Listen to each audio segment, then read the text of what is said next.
Yo, what's up? Good morning, everybody. Today we are gonna be going to the library on West End Branch. Today is Getaway Con. We're gonna have everybody involved. We got a lot of stuff going on. With that being said, it's a little bit rainy right now. Let's go to the window. It's a little bit drizzly, as you can tell, but that's okay. That's not gonna stop us. With that being said, yeah, let's get right into it. Let's go. Let's get it, guys. Alright guys, here we are at the West End Branch Library. It's a small one, as you can tell, but it's a baby convention. So when I say baby convention, I mean it's a small convention. And let's go take a look at the sign. Let's see if we can zoom in on this thing. I'm not gonna bother zoom, I'm just gonna walk up to it. But yeah, that's the sign, West End. I'm gonna stand still for a couple minutes. That's the sign right there. And with that being said, I'm gonna gather up with Hong and see what he's doing, and yeah. Alright guys, see on this? We're gonna set it up in an audience fashion. We're gonna have the chairs right there for the open remarks, and Hong's stuff right here. As you can tell, my stuff's a little bit all over the place, so yeah. Let's get started. Panel room set up. We are good to go for the opening remarks. Perfect. Really bad handwriting, but panels are ready. And let's go see what everybody else is doing. Okay, so do I keep? But you get one. You get one. That's right. No. Sorry. I think you are. Don't hurt poor Pikachu and don't hurt the poor Gunpla. Alright. Oh, that's actually a cool. Someone else is at the table. I have that type of Gunpla before. I'm sorry, it's not standing still. I gotcha. Okay. Oh, now it's standing still. No, they get. Alright. They're definitely going to take pictures of the stand. And it's for count. If they want to enter in. But yeah, so while we're getting some we need There's a 7-Eleven if you're cool with that. Yeah, that's fine. Alright. And so if you want to go ahead and quickly get something to eat before 11 o'clock, get dressed and stuff, go ahead. Alright, let's go get some food. Let's go. Let's go, Pikachu. Best start a con, pre-party or pre-con, get some food. And also stay hydrated. Isn't that right, Dread? Dread Hog 93 over here. We're gonna get some, we got some food and we're gonna eat some food. We went to the Pokemart. Yes. Yay. Pokemart, woo! Woo!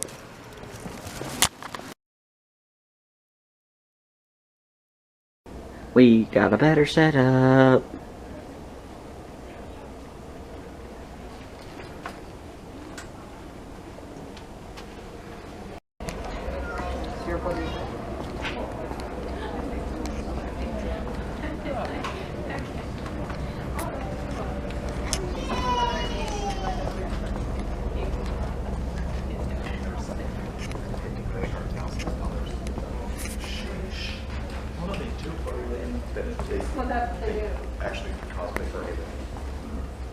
The prizes for the cosplay contest.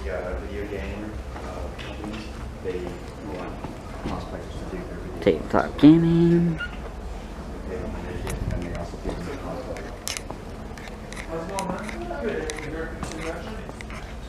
And we got the Smash tournament getting set up right now. Or is it finished set up or no? Well, still setting up. Gotcha. Still setting up. Yeah. Does the sound work and everything?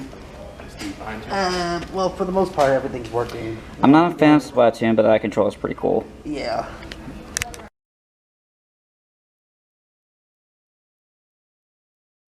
Do it, this weekend.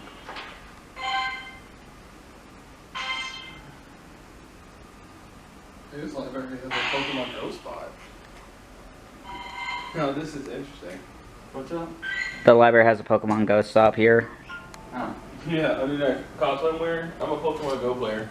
Oh, okay, cool. Can't be a Pokemon cosplayer without Pokemon Go, now can I? I mean, you gotta catch them all, I guess. I'm gonna catch them all. You get to figure out the origin of the con. Yeah, I know, right? You got any questions for me, Dave? Me? It's Dave, right? David, yeah. You can call me David. I mean, my pronouns are he, him, his. I'm gamer, so yeah. Other than that, no, I don't think I have any questions at the. Actually, yes. when you started passing that totem pole to talk about Convention our stores, yep. experiences? Yep, that's at what, 1? 12. 12. Close. Okay, perfect. So I would definitely get into that.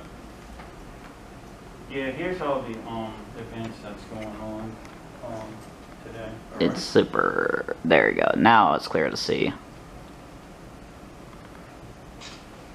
Yeah, I know, it's not much to really... It's right outside, too, that... The, what's called, the board. Yeah, it's outside That's okay. for the schedule. Hey, this convention is free, so I definitely had to come, especially see my friend Phil. Yep. I've seen him in a while. Yep. I mean, last time I seen him was at NEFCON. The one that was like 2021. Yep. Yeah, a lot of people are at BlurCon right now and Otakon right now this month. Otacon's at the end of the month. BlurCon's this weekend. Yeah, crazy thing is, kind of expensive, and I work, and I'm a dog dad, so. He has a Pokemon dog. Oh yeah, let me show you a picture of my dog. This is my dog Smeargle. Named her after Smeargle from Pokemon and Pokemon Go. He's a beagle mixed with pit bull. Yeah, that's my big boy. That dog likes to give me a lot of kisses. Oh yeah, Phil gets all about that. Even though my dog was a puppy last year, he actually ripped off one of Phil's Flareon ears. He was out He my took a house. nip at the flame part. He just took it and just yeet. Academic semester, which is the fall and the spring semesters, in order to receive full funding. And unfortunately, how this really... Yeah. Okay, let me do that. How this works is, let's just say the current team, current academic semester team, they have full funding for foods for their meeting. That's because the previous teams fulfilled both requirements. It's just basically, hey, you guys want food, we like to have a little bit of service and a little bit of You're output. welcome. It's nice to meet you. Nice to meet you.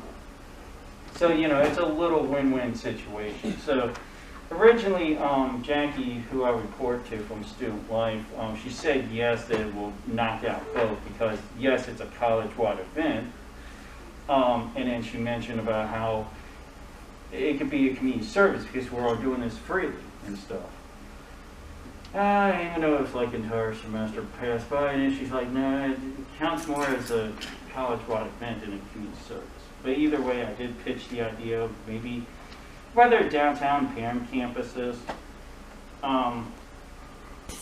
but waited for this boat here and helped out with organizing RenoCon. And RenoCon is don't know how this current team's going to if it's going to get revived at all. They weren't even going in, and it's not like they were going in blindly. They got someone on their team, maybe, that organized such an event. Because it's, some of them have, some of the people helping with this event, well, I mean, the meetings were combined with the planning for both of the events. But yes, it is a lot of work. Some of the ones organizing the events with RenoCon, with 2020, had new leadership with the RenoCon. The fall semester and the spring semester, 2 different people, because the fall one, she was, the person had too much going on, so she couldn't do it and gave up on it. And then another person was basically, hey, jumping in there way too much. Well, not even jumping in there, but it was just like not checking in, just like the previous person. But either way, it was a huge learning experience for them. Hey, if you're going to be in charge of someone, you need to check in with your team. You need to, you know, throw whatever is in your head to the rest of us. We want to help you, but we can't do it if you're not telling us, or if you're not checking in on us. Of course, you know the whole thing, don't get mad if I do it this way, because yet again, you're not checking in. But since then, with the whole COVID, it's been, you know, trying to keep the clubs alive. A lot of the clubs, student clubs, have fallen apart. Even, I'm even a part of the ODU's anime club, and even their club has fallen apart, like got laid off. And then no one else wanted to take charge as the president. So therefore, who really wants to take on the work? I mean, Ian was one of the presidents at one time. I started with the club when he was the president. And the learning for you, Ian, obviously communicate, because I had to look for a new president. I didn't even know like who was the next person in line. Neither did I. I didn't know that you didn't know. Well, in my defense, this was a transitional period at the time. You know, TJ bailed, and then the former academic advisor, he had to bail out as well. So I had to take the initiative to lead the anime club, and I didn't even know you was going to be our advisor until the day of Shobukan. Yeah, that was the first time I started with the club. And if you guys want to know more about the club, Ian's the guy to go. He's my first president I worked with. I haven't been to a meeting. I wasn't able to attend to any of the meetings. That wasn't until fall 2013 under TJ. But even then, I was still learning. I still didn't get the club handbook. I still trying to build the club up because I didn't have a president. Trying to look for one. So y'all can see like how crazy it can get. Even hello. I'm sorry. Oh no, you're not interrupt. I in. was just checking the room. You're good. I'm the organizer. My name's Hani. I'm the organizer for this event, Getouei Con. I know it's probably like it's a unique event, but I got a really long history with this whole project. We've actually hosted back in 2019 for the first time. But I have been working on this project all of 2018. It's just a small, and my main goal with this event is just to keep it free and open to the community, especially keeping it budget friendly. It's basically donation operated.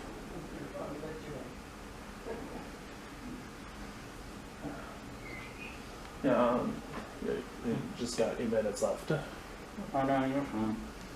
Hey, Matt. How you doing?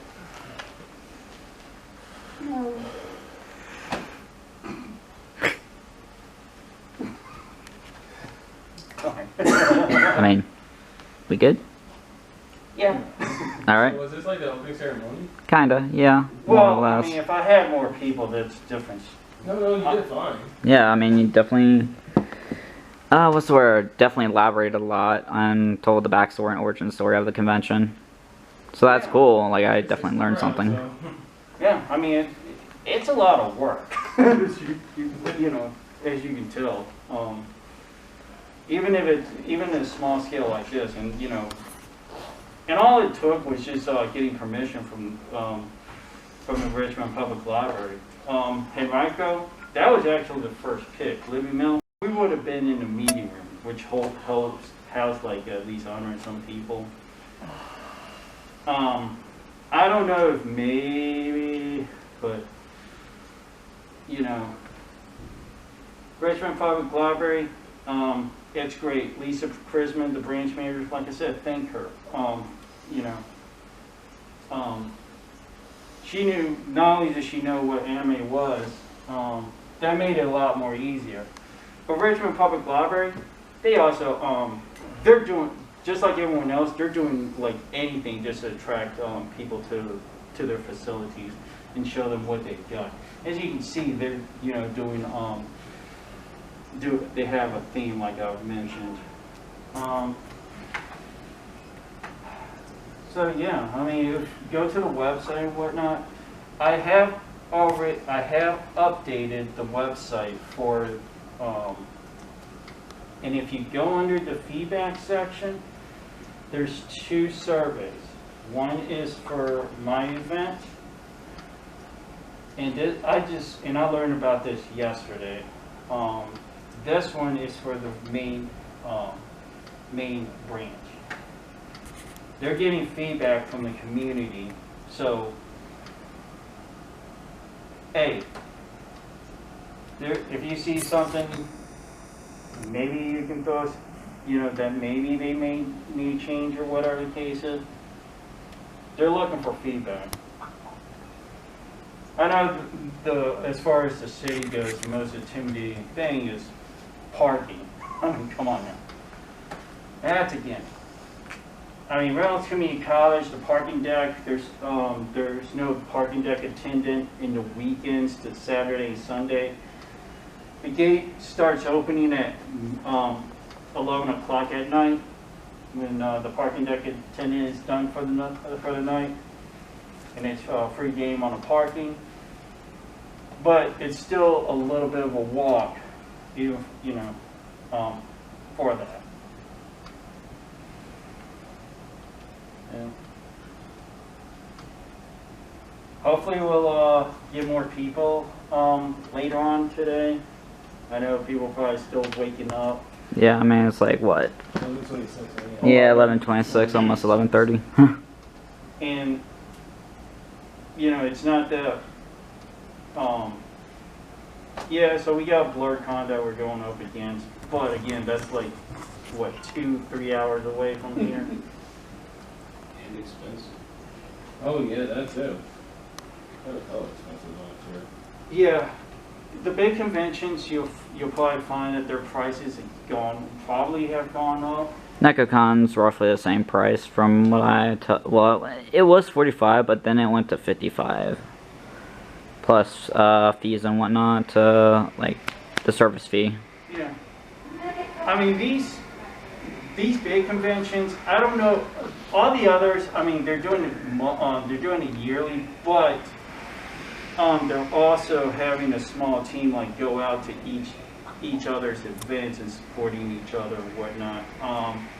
So they're really budgeting really well with the events, and then also the other thing that can keep them running is because they're in a charity bracket. I would love to be able to achieve charity bracket.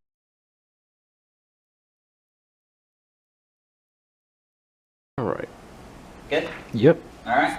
Hello everybody, welcome to my panel on Visual Kei. My name is Kaiju Otaku.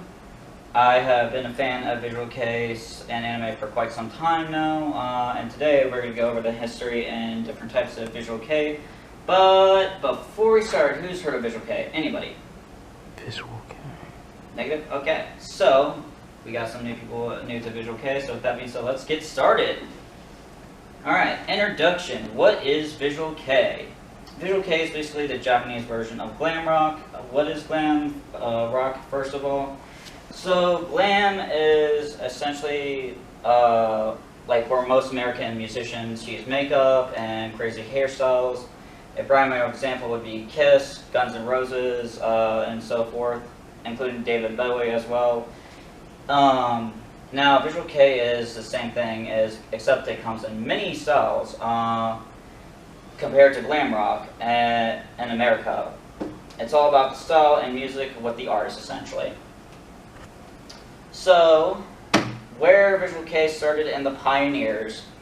Visual Kei's, the location of Visual Kei started all the way in Japan in the 1980s to 1992, and it grew as a success. And in case you're wondering who the pioneers of Visual Kei are, so Visual Kei was an underground thing in the 1980s. It all started with X Japan, which are these guys right here, the founders of the style, so to speak. They were the ones who started, I would say, the movement of Japanese music and Visual Kei in Japan.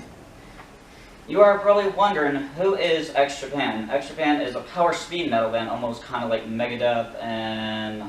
God, I'm trying to think of another American band off the top of my head, but Megadeth is kind of speed metal, more or less. Formed in 1982, in case if you're wondering what power and speed metal is, it's basically when the guitar notes are really, really, really, really fast. And where they have like really fast guitar solos like that are really complicated. Alright. And how it started. Most of the music style was influenced in the West, most of the influence style came from David Bowie, which is this guy, very well known. Just to name a few. David Bowie, Guns N' Roses, Kiss, just to name a few. Now we're going to go into the different types of key. So, there are tons of different styles of visual kei, for one. But that being said, let's go into a few of them that are really well known. Starting with Kota key, old school. Kota key translates to old school. Basically, it's the first type of kei that was in the 2000s, somewhere along the lines of musicians would wear crazy punk-like clothing, have their hair teased. Sometimes the main founders of Kota key were essentially X-Japan, as usual. And now to the next one. Nagoya key. Nagoya key basically translates to goth. This type of kei is gothic looking. Goth usually consists of dark clothing, dyed hair, sometimes painted nails. And their style of music is hugely in the realms of the darkness. Bands that use this style include Nightmare and the Gazette. Now we're going to go into the pretty stuff, or casual stuff as I like to call it. Casual kei. Soft kei basically is usually considered the casual version of visual kei, mainly with the pop idol look. This would include ties, blazers, any form of standard clothing. Casual hair styles would include natural hair dye, EX brown, sometimes blonde, sometimes silver. And these are the bands that use this style. Alice 9, these are just a few random bands I found on Google that have this type of style. And Genkei Oshirikiri, aka energetic. Oshir translates to energetic. Oshirikiri is usually where the band usually has a lighter and brighter, more colorful style. This usually consists of clothing and hairstyle, and upbeat vocals. Like they'll usually have their hair like dyed pink, purple, a little bit of a darkish, lightish brown, sometimes blonde, sometimes orange. Really all the colors in the bright color spectrum. Alright, next one. Angura-ki, aka traditional. This is where musicians basically have kimonos, and no hair dye, it's all natural. Sometimes they'll have long hair. And most of their style of music is mostly metal. And now we're going to get into the aesthetic and why. So, the entire reason why Japanese musicians and artists use this makeup... Get out of my way. Don't care. So the entire reason why they do this is to look... Whether it look gothic or flamboyant, this is to mainly stand out in the crowd and have an image of some sort. Alright. And styled hair, styled and dyed hair. So two main things that make the musician stand out in the crowd is the makeup and crazy hairstyle, clothing as well. The characteristics of styled hair is either frizz and dyed. Sometimes it'll be single color, sometimes it'll be multiple, kind of like these four images right here. Hiking, one of my favorite guitarists, Hitsuki from Nightmare. He hot. Style and clothing. Style and clothing is another thing that makes the musician stand out in the crowd, and it ranges all over the place. Style of clothing consists of leather jackets, dress shirts, punk-like clothing, sometimes even dresses. Makeup. So the makeup is, in my personal opinion, one of the best things that make the artist stand out. From crazy eyeliner all the way to lipstick and their visual style. There's like various styles of makeup for each Japanese artist. My personal opinion is usually when they aim for the eyes, like eyeliner and whatnot. Alright, list of visual kei bands to listen to. So these are my personal recommendations. You're more than welcome to explore all over the place for visual kei artists. If you want to listen to 80s style visual kei, X-Japan is the first way to go. Nightmare, yes. The same people who did the world If you like Death Note, go for Nightmare. They have a bunch of good songs. I want to listen to Upbeat Sauce by Stakes is the Way to Go, aka Jun, which essentially he's a solo artist, so I don't know what he's doing now these days, but I know I think he's doing other stuff, but I don't know. Alright. But wait, there's more. Omayosa is my personal favorite band due to the power chords and riffs and beautiful singing, because it's essentially two people singing in unison. Gazette is another good gothic and really good, same band that did the song Shiver from Black Butler.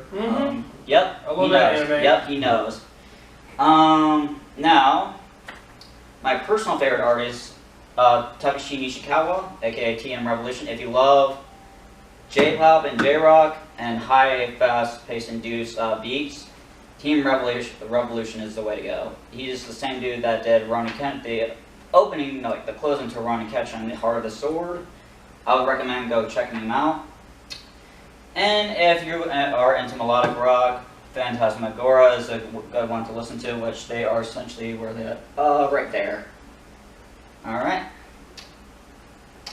And music video saw because I cannot translate Japanese at all. So, Ramai by Team Revolution. Ramai is a good one, is if not one of my favorite songs. High-induced, fast-paced energy is all I have to say. It's a really, really good song. In case you were wondering what it translates to Thunderbolt. So, the music itself is basically a lot of flying swords, fast-paced beat to it. Also, it's one of his singles best track ever in my personal opinion. Alright, The World by Nightmare. So this track, go to the next slide.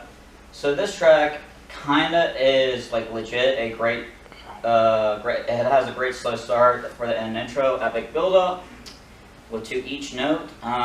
In this music video, there seems to be some small symbolism that kind of correlates to the anime, which I'm going to show you later on. Spoiler alert, by the way. Example would be the tarot card reader. Tarot card readers should tell the future, so it makes sense because in Death Note, the intro itself kind of foreshadows what happens to Light. The music video itself has goth written all over it. Background to Dark Filter, and this track, it was a single hit too as well. Aoki Dakugan by Omayosa.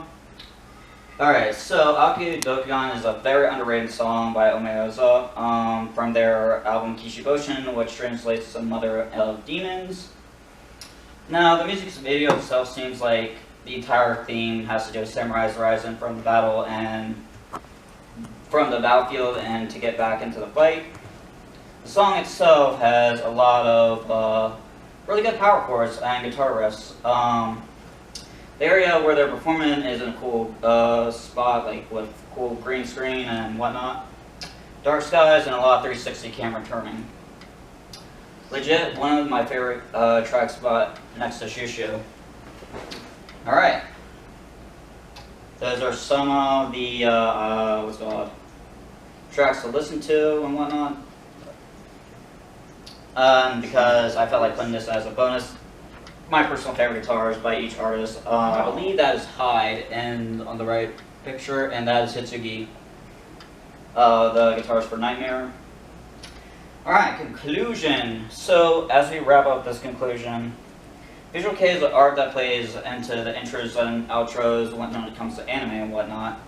How this relates to anime exactly, so these artists are the ones who create the intros and outros for their animes. Examples would include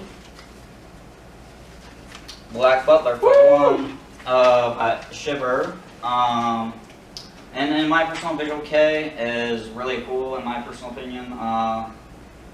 Also Visual Kei artists are hot and cute. I agree! Yes, exactly. And now, questions and comments before I start the music video.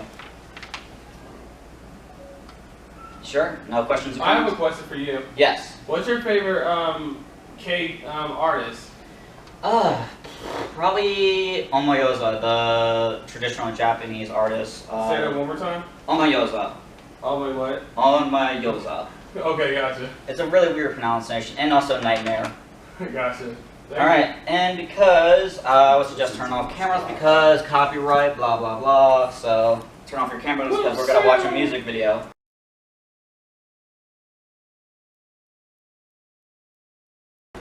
Visual K panel done. I'm going to get more, hello. Hi. Join us for a convention story time panel Yes, on that way, yep. We're gonna do that, yeah. And that way, alright, let's see if I can find more people. Yes. Alright, who here wants to join us for a convention story time panel? Whoever's not busy. Story time panel? It's you. Good? Hi, guys. Alright, let's go.